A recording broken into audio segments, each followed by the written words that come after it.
Salut à tous.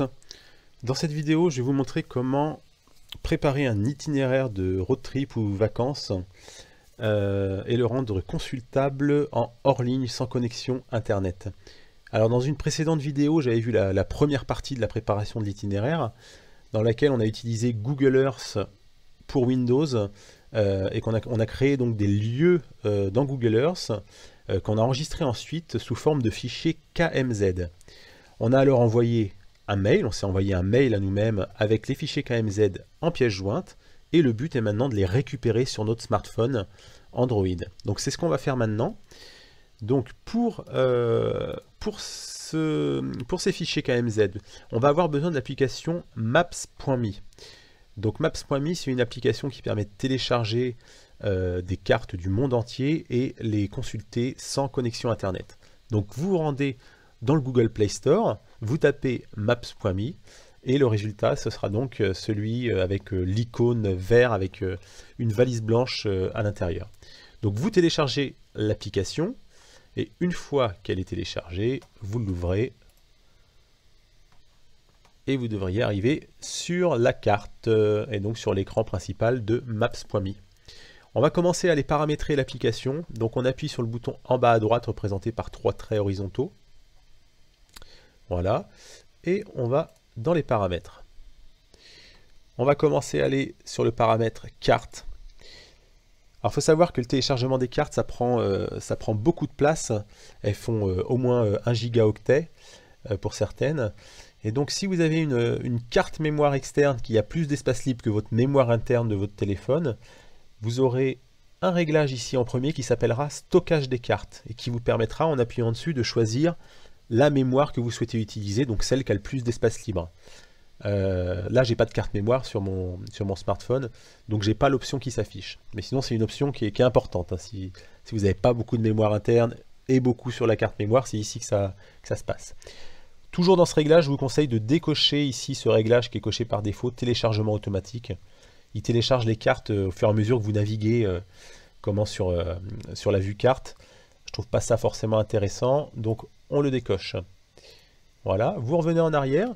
Ensuite, on va passer directement aux paramètres divers. Donc vous appuyez sur divers, ici. Et là, la première, c'est afficher les offres, que je vous conseille aussi de décocher.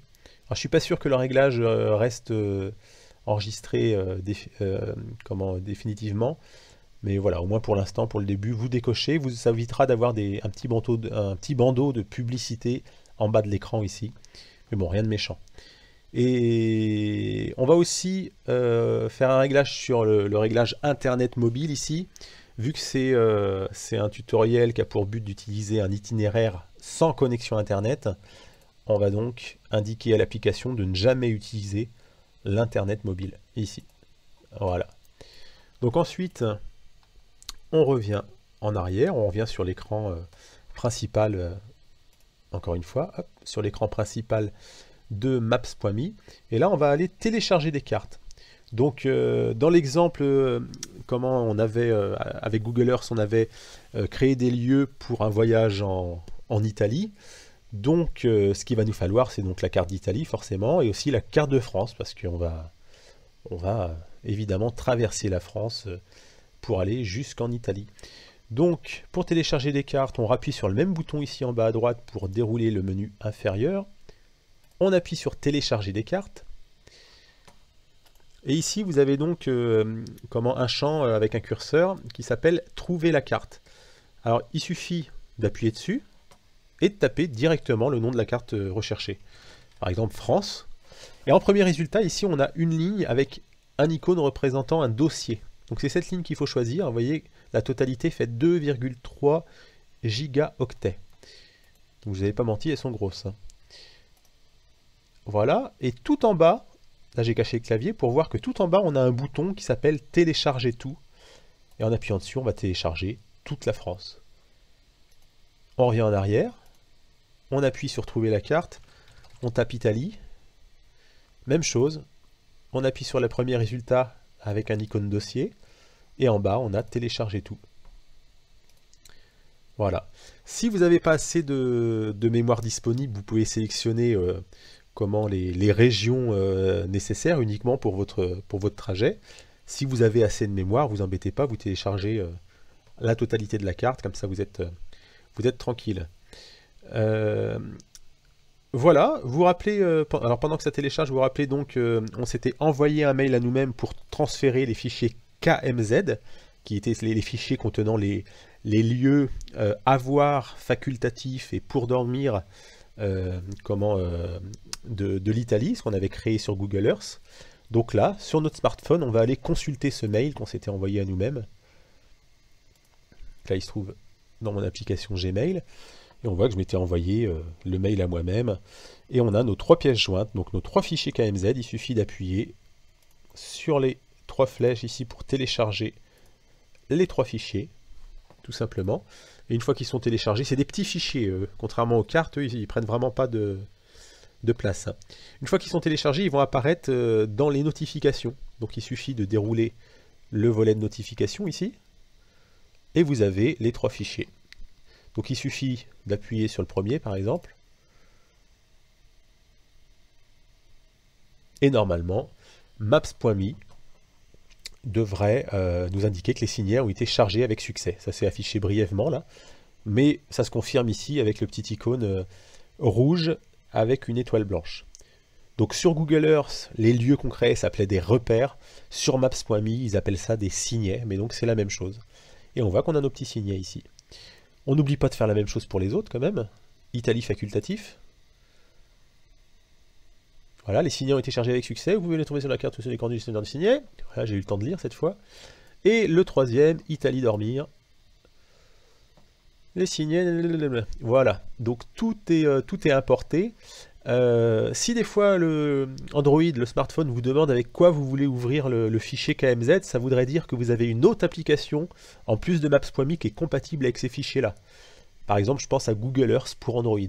Mais le but, c'est vraiment d'utiliser Maps.me qui fonctionnera en hors ligne. Donc s'il vous demande quelle application utiliser, donc évidemment, vous choisissez Maps.me. Voilà. Donc là, vous avez les signets. On a l'impression qu'il n'y en a qu'un, mais c'est parce qu'on est loin. Il suffit de zoomer un petit peu avec les boutons ici pour... Bon, on n'en a pas non plus des dizaines de signets, parce que pour l'exemple, on a créé juste un lieu pour dormir, et puis un lieu à visiter. Donc c'était Arezzo, le lieu à visiter. Et puis pour dormir, c'était un lieu à côté, une aire de camping-car ici. Donc là, vu que le téléchargement n'est pas fini, on voit que la Toscane, elle est en cours, elle est en file d'attente. Et normalement, une fois que tout est téléchargé, ça peut prendre du temps, hein, ça peut prendre des heures en fonction de votre connexion Internet. Mais après, vous aurez toutes les cartes avec tous les détails sans avoir besoin d'être connecté. Donc là, je le laisse comme ça pour l'instant. Voilà, donc là, vous avez donc on a 2 signets qui s'affichent. Alors, ce qui est sympa avec Maps.me, c'est qu'on va pouvoir afficher ou masquer les groupes de signets. Ça se passe ici. On appuie sur signet ici, le bouton en bas là. Voilà. Et on voit qu'ici, on a nos différents signets. Donc Italie à voir, Italie dormir, Italie facultatif. Bon, normalement, il devrait s'afficher. C'est peut-être parce que j'en ai pas de lieu pour l'exemple. Mais voilà, normalement, vous avez vos 3 signets qui s'affichent ici. Et à gauche, vous voyez qu'il y a des yeux bleus. Et il suffit en fait d'appuyer sur un œil pour que les signets correspondants de ce groupe-là ne soient pas affichés sur la carte. Donc par exemple, quand vous cherchez un lieu à visiter, eh ben, il suffit d'afficher les lieux à voir. Et puis pour le soir, par exemple, pour y voir plus clair sur la carte, surtout si vous avez beaucoup de signets, vous désactivez Italie à voir et puis vous affichez Italie dormir. Voilà. Mais dans notre exemple, vu qu'on a très peu de signets, on peut tout laisser afficher, il n'y a pas de souci. Voilà. Pour voir le détail d'un signet, il faut appuyer dessus. Donc là, j'espère que l'application ne va pas m'embêter du fait qu'elle n'est pas téléchargée, ma carte. Voilà. Donc là, j'ai mes 2 signets. Donc j'appuie sur le premier, par exemple. Et on voit qu'en bas, on a le titre qu'on avait donné sur Google Earth. Donc on retrouve vraiment ce qu'on avait indiqué. En rappuyant ici, à cet endroit-là, on peut voir la description qu'on avait donnée ici. Ville sympa, photo sympa. Je renroule le tout. J'appuie sur mon deuxième signet ici.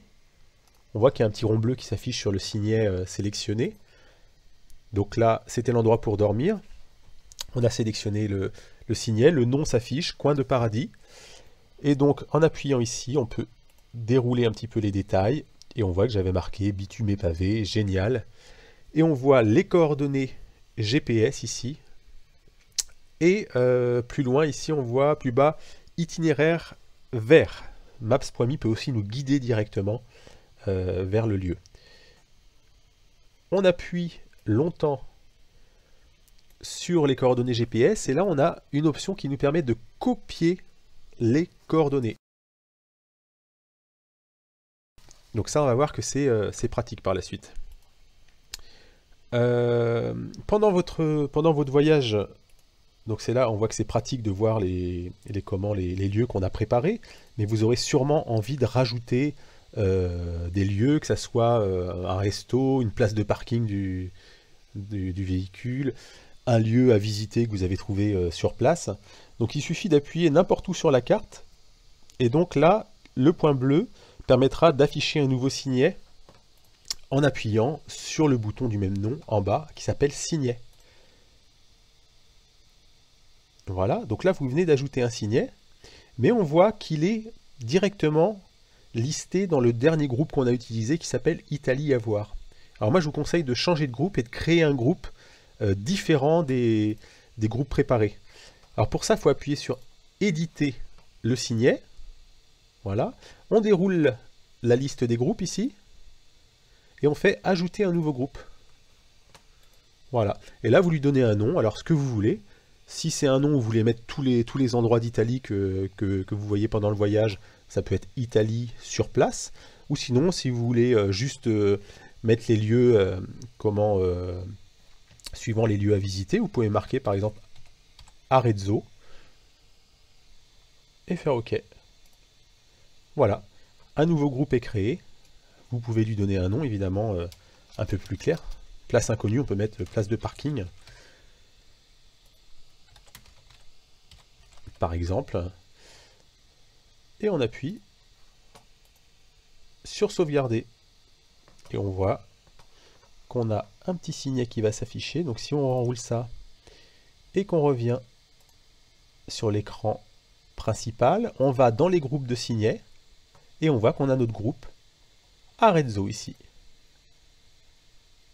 Vous voyez le petit signet qui vient de s'afficher ici.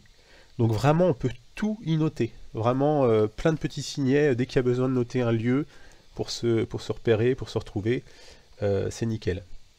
Donc là on a des signets maintenant, mais si vous voulez vous laisser guider donc par un GPS autonome par exemple, ou, enfin bref, que vous soyez guidé, tourner à gauche, tourner à droite en voiture, alors il va falloir utiliser, on a plusieurs solutions en fait, il va falloir utiliser les coordonnées GPS qu'on a vues tout à l'heure.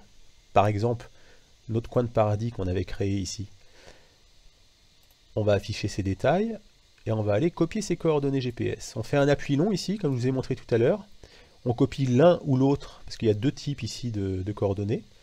Par exemple, le premier.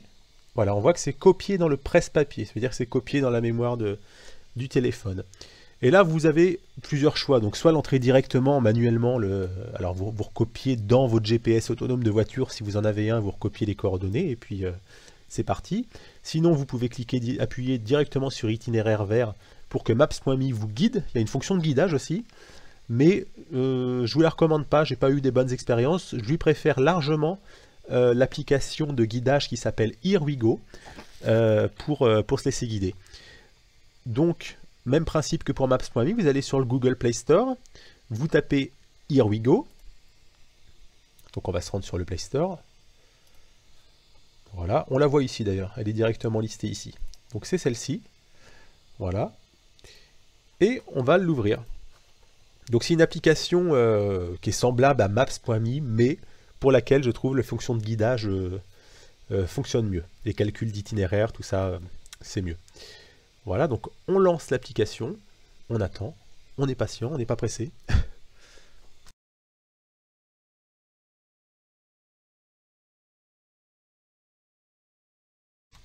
Voilà, elle est lancée. Donc comme pour Maps.me, on va commencer à aller faire des petits réglages dans l'application. Donc ça se trouve via ce bouton-là, comme tout à l'heure. Donc on appuie sur les 3 traits horizontaux. Ça déroule le volet latéral gauche. Et on va dans les paramètres. Voilà. Une fois qu'on est dans les paramètres, comme pour Maps.me, les cartes vont prendre beaucoup de place. Donc on peut ici définir si on utilisera la mémoire externe ou la mémoire interne du téléphone. Donc si vous avez une carte mémoire avec une grosse capacité, vous choisissez la mémoire externe. Voilà. Ensuite, on va aller dans les options de voix. Par défaut, c'est la langue anglaise qui est utilisée. Donc c'est mieux d'utiliser la langue française. Hein. Donc on va ici dans options de voix. Voilà. On voit que moi pour l'exemple j'avais téléchargé le français. Mais par défaut c'est donc la voix anglaise. Donc options de voix. Et on va aller sur choisir des voix. Tout en bas. Voilà. Alors pour me remettre dans les mêmes conditions, je vais supprimer la voix que j'avais téléchargée. Voilà. Et ici, vous allez chercher le pays qui vous intéresse, donc la France.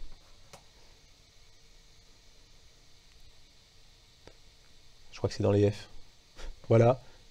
Français, France, voix naturelle, femme, 4 mégaoctets. On appuie ici. Et voilà, ça se télécharge.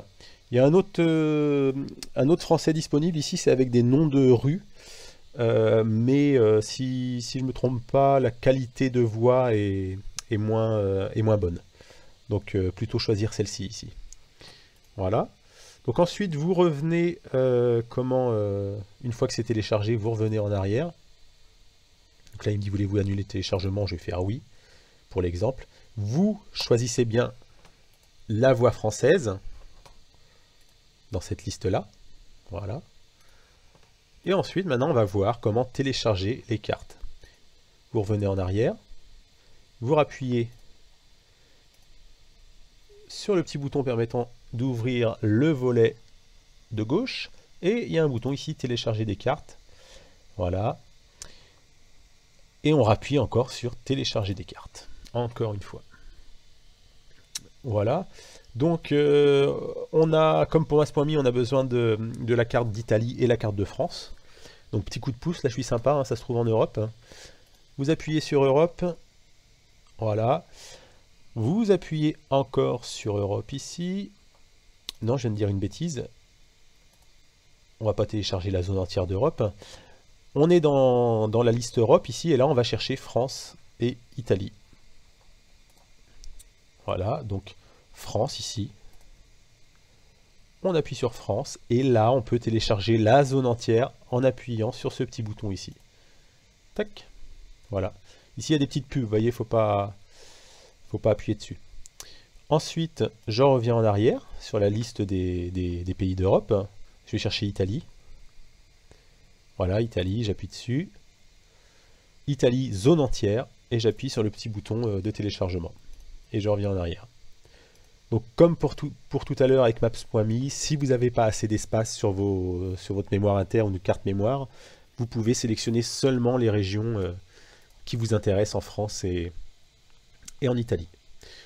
Donc ça peut prendre quelques heures encore. Une fois que vous avez vos cartes téléchargées, on va maintenant coller les coordonnées GPS qu'on avait copiées tout à l'heure. Elles doivent tout le temps être copiées normalement. Donc on revient en arrière, on retourne sur l'écran principal de Here We Go, et ici vous avez tout en haut un champ marqué où aller. On fait juste un appui court sur où aller, voilà, et maintenant on fait un appui long. Et on a le bouton coller qui s'affiche, parce que vu qu'on a quelque chose qui est copié en mémoire, le bouton coller nous propose de coller le texte. Donc on appuie sur coller, et on a nos coordonnées GPS qui viennent de s'afficher. On appuie sur rechercher, et là, l'application recherche le lieu correspondant aux coordonnées GPS. Chouette, il nous l'a trouvé. Et là, il suffit en fait d'appuyer en bas sur le bouton qui s'appelle itinéraire. Alors on vérifie que c'est le bon endroit évidemment, hein, mais là ça y ressemble bien. On appuie sur itinéraire, l'application maintenant elle va rechercher les itinéraires possibles entre la position à laquelle on se trouve et le lieu qu'on vient de rechercher. Ici, donc, on voit que IR nous a trouvé un itinéraire, donc 15 heures en voiture. Pour changer les préférences de cet itinéraire, on peut appuyer sur la roue dentée ici et par exemple exclure les transports en commun, le taxi, les vélos, à pied. Voilà, pour qu'il nous liste seulement l'itinéraire en voiture. On appuie sur l'itinéraire listé. Voilà. Et ensuite, on arrive sur une vue globale de l'itinéraire, donc où on voit sur la même vue le départ et l'arrivée. Si à ce moment-là, il y avait plusieurs itinéraires disponibles, on l'aurait vu sur l'écran précédent. Mais ici aussi, on verrait en fait un trait bleu foncé comme celui-là principal. Et à côté, on verrait des traits bleus un peu plus clairs. Et il suffirait de glisser ici cette zone-là de l'écran pour afficher les autres itinéraires disponibles. Et on pourrait du coup consulter les différentes durées, les différentes distances, etc. Bon, là, il n'y en a qu'un, il n'y a pas de question à se poser. Donc, il suffit d'appuyer sur Début pour lancer le mode guidage. Et normalement, on est parti. Et voilà. Donc là, sur l'écran de navigation, on a cette grande zone ici. Si on fait un appui dessus, on peut basculer entre la vue du ciel et on appuie dessus, on est en vue voiture, en vue au sol. Voilà, donc un appui simple à chaque fois. Et le bandeau d'en bas ici, un appui dessus, on peut choisir d'autres itinéraires, éventuellement accéder aux paramètres et arrêter la navigation si besoin. Voulez-vous vraiment arrêter? Ok. Voilà, c'est terminé. Bon, j'espère que ça vous a plu et puis que vous allez pouvoir préparer tranquillement vos petits itinéraires et passer des bonnes vacances. A plus!